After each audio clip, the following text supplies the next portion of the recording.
1, 2, 3.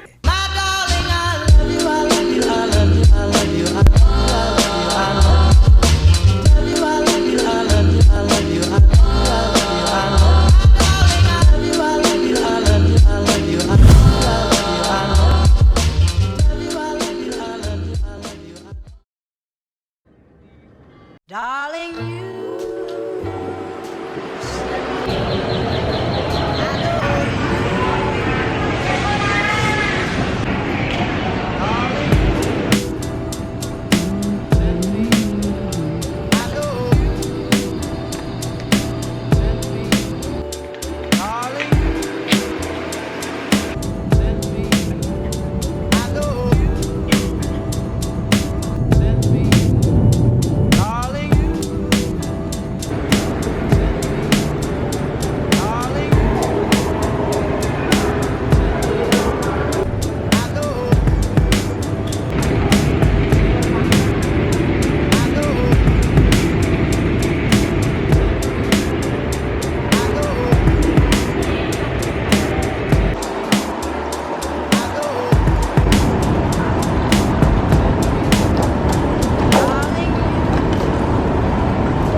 Hello guys! So finally, after hours of not talking, nandito na tayo sa Thailand!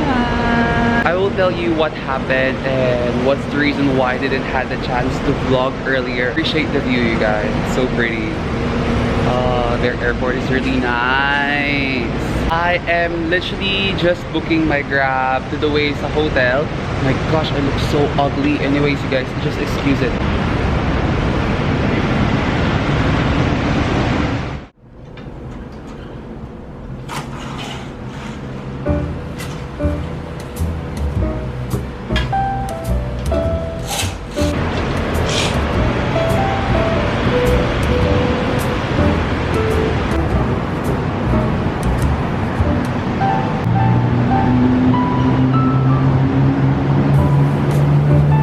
Good morning! First day in Bangkok.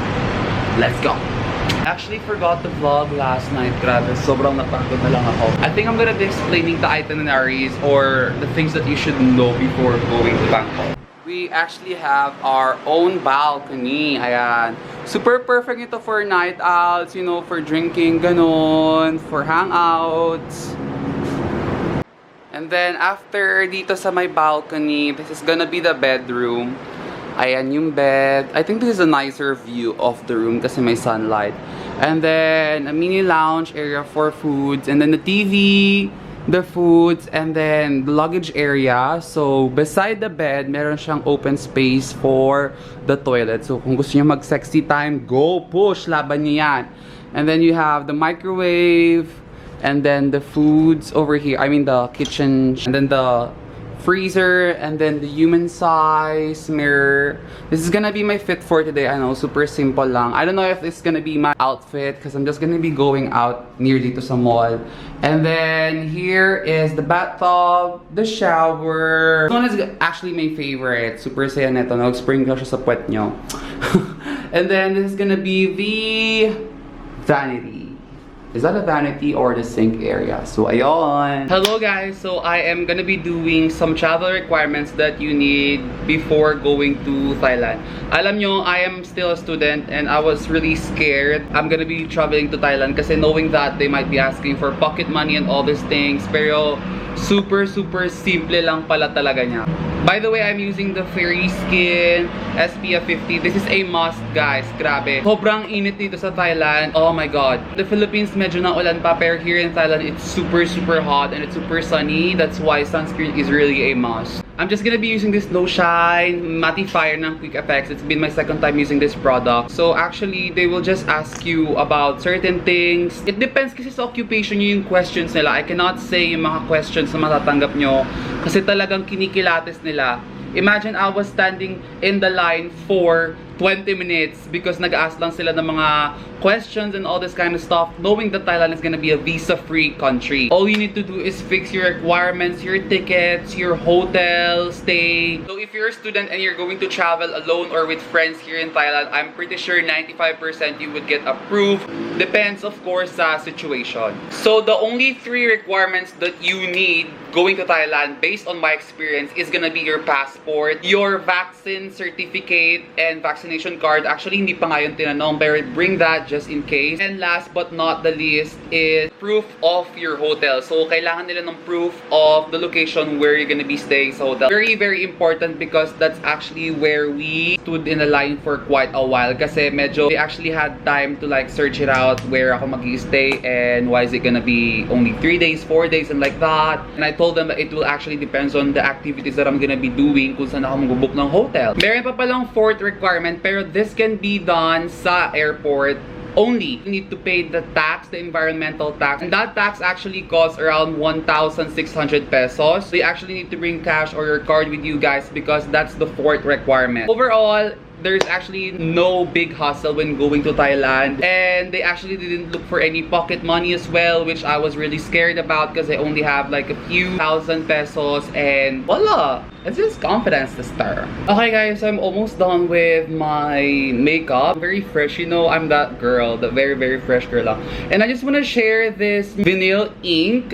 This is in the shade Peachy. It's so nice. Grabe, parang wala akong suot na lips. It's like my lips but better. And then, yung gloss niya is hindi natatanggal. Oh my God!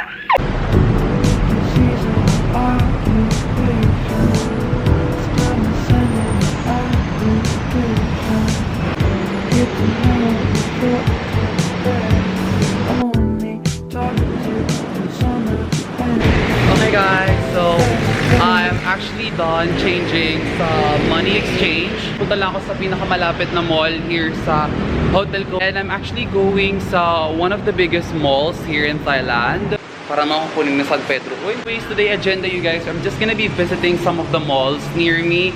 Kasi I woke up too late and I guess I'm too late to do some activities here in Thailand. But don't get me wrong, it's still nice to explore the city. So come with me!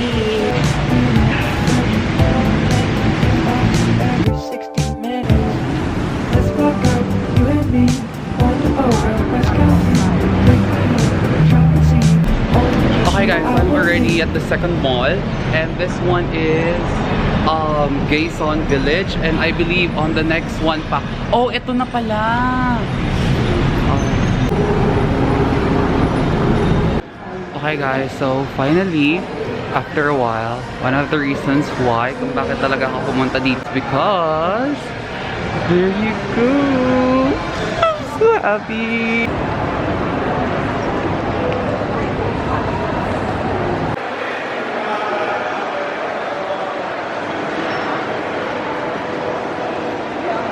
Hello guys, so I'm finally back. Actually, there's actually a lot of option when it comes to food and like local foods nila. Hindi naman ako nakapag-vlog kasi super nalibang na naman ako from all the choices that you can have. Medyo on the safe side muna tayo. I'll have pad thai with this one, and this one is the ordinary beef skewers, I think, if I'm not mistaken.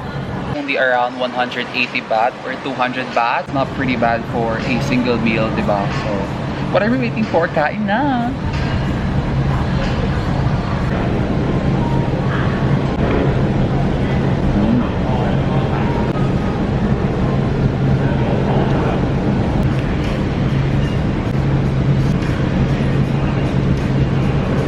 Mapapawaw ka na lang talaga sa sarap. Love it!